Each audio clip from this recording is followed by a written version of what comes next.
And I asked the lady in the Range Rover, I was like, what did we hit? And she said it was like a sectional, like a full sofa in the middle of the highway. Like not even like a love seat, like a huge sofa.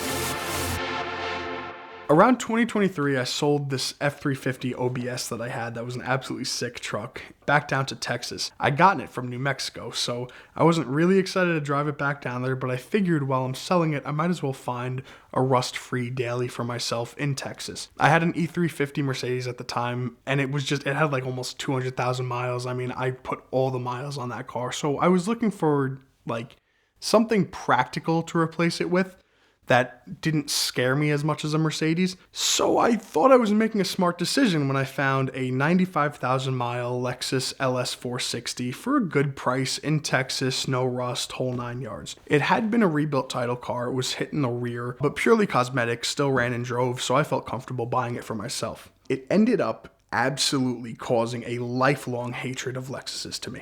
The very first thing that went on it was the amplifier, which in an E350, the amp is $99 on eBay. This Lexus was like $470 on eBay, and I couldn't find any of them locally except for one, and the guy wanted like also $400 something. So I caved in, I went to his house, I gave him $300, I replaced the amp, audio came back. Great. All the while, it was only like 76 degrees outside, and like that Crayola interior is literally staining my khakis black because the door panel was just rubbing off of me. Like you couldn't touch anything. Okay, we'll ignore that too. It's a Lexus. This is expected. The dashboard's crumbling apart like a croissant, but it's okay. I get a phone call while I'm in Houston to pick up Deshaun Watson's rims. Wayne PCMY on Instagram, he calls me and he says, he's got a full set of McLaren 720S rims and a full set of G-Wagon Brabus rims. Can you bring them both in the Lexus to Ohio? We'll pay a significant amount of money. We need to get these, he needs these wheels for his Brabus so he can get snow tires on it and go to the games in the winter. I was like, you know what? Honestly, for you, sure. For Deshaun Watson, sounds like a cool gig. I'll take it up. It's not really a big detour on the way home. I'll just pack in these rims in the Lexus and we'll go. So I go to the body shop. I pick up all these rims that's in like the north side of Houston. And I start loading them into the car, and I couldn't fit all of them. I had to leave the two rear McLaren wheels behind to be shipped, but I packed everything I could in and closed the trunk, and immediately I just heard some horrible grinding and the trunk latch broke. So I was like, all right, great. Now the trunk's not shutting, which is a problem when you got to drive across the country. So I find a trunk latch locally. It's $460. And the guy was like non-negotiable at all. So sure, I went, I bought it. Drive back to the body shop. I was like, can you please throw this in for me? They weren't planning. It was like Saturday. Throws in. Then I realized the headlight wasn't working. And in that car, you got to remove the bumper or the wheel liner to change the headlight. Saturday night, no one's doing it. Got absolutely hammered on that, $450 with the bulb. Expensive bulb. Then I was like, all right, we're finally ready to start this trip now.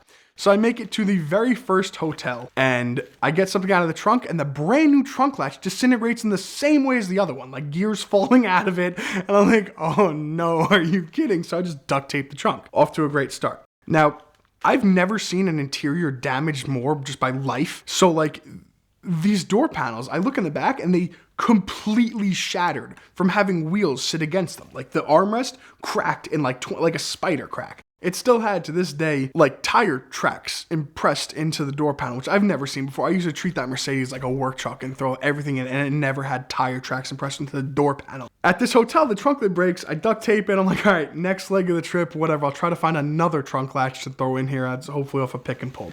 So I'm driving to the Celebrity Car Museum in Branson, Missouri. Great guys who own it. And, we're looking at some of the cars that they had just gotten in. And on the way back, I'm hitting the highway to finally go to Cleveland.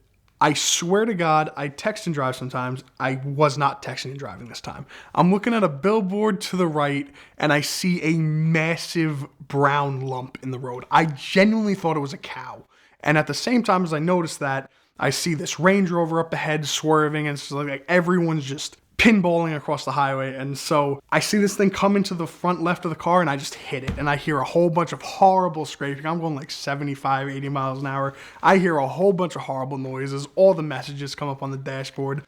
And I just look at my rearview mirror and everyone's pinballing this big brown thing in the highway, just back and forth. So I pull over, there's a bunch of cars pulled over already that had just hit it. And I'm looking and I got a coolant leak now. I busted the fitting off the side of the radiator. So I'm like, how do I get home now? I'm literally stranded in Missouri with a broken Lexus that I hate. I just hit God knows what. So I drive to the next exit and there's a row of cars, including the Range Rover, all the way up ahead. The Range Rover got the most messed up. She hit it first. Airbags blew, like it was terrible. So there was like 10 or 12 damaged cars that night. And I asked the lady in the Range Rover, I was like, what did we hit? And she said it was like a sectional, like a full sofa in the middle of the highway, like not even like a love seat, like a huge sofa.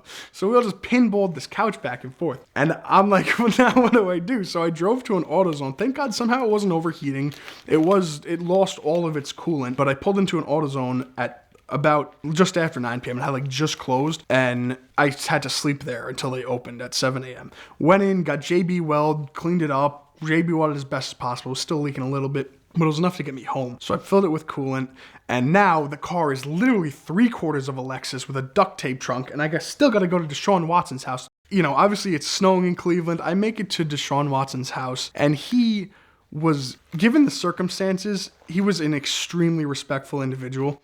I must say, he was definitely looking at the car like, what the hell just pulled into my driveway? Because now it was also covered in road salt, and like, I mean, you'll see a photo of it. It was absolutely destroyed. Needless to say, he was a little scared of me taking the Brabus for tires, but we got everything in time in there for his game. I have a photo of me and Wayne outside of the stadium with this destroyed Lexus.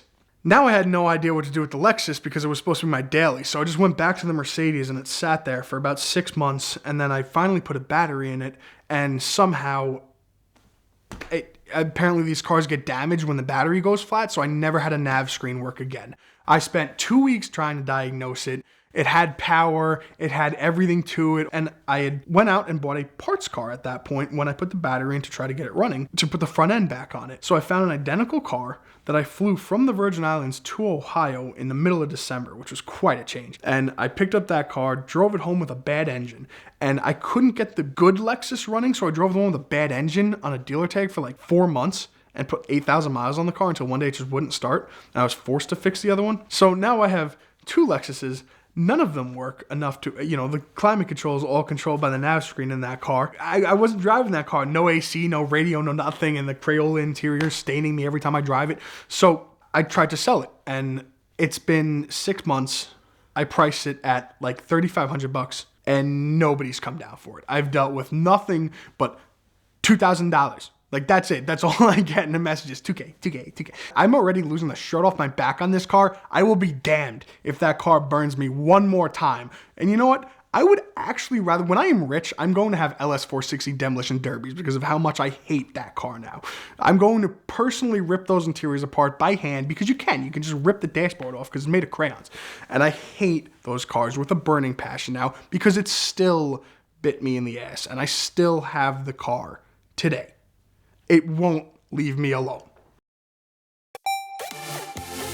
For the last 20 years or so, I've been working with Premier Financial Services for my own exotic car needs, but also sending friends and clients when I was a car dealer to Premier Financial Services because their simple lease is truly the most powerful tool in the world of exotic car financing. We love it because we get all the great things about leasing, like low upfronts, better tax treatment for business owners, lower sales taxes, but we also retain all the great things about a traditional finance arrangement, like the ability to accumulate equity, trade in and out whenever you want, and always know where your payoff stands because they give you an amortization table with every single lease. And Premier's been a supporter of VINwiki here for the last 8 years, and we love them for that, but truly because the customer support of the Premier Financial Services team is unmatched. And now that they're backed and wholly owned by First Financial Bank, that gives them even more buying power for their portfolio of the most significant and valuable collector and exotic cars in the world.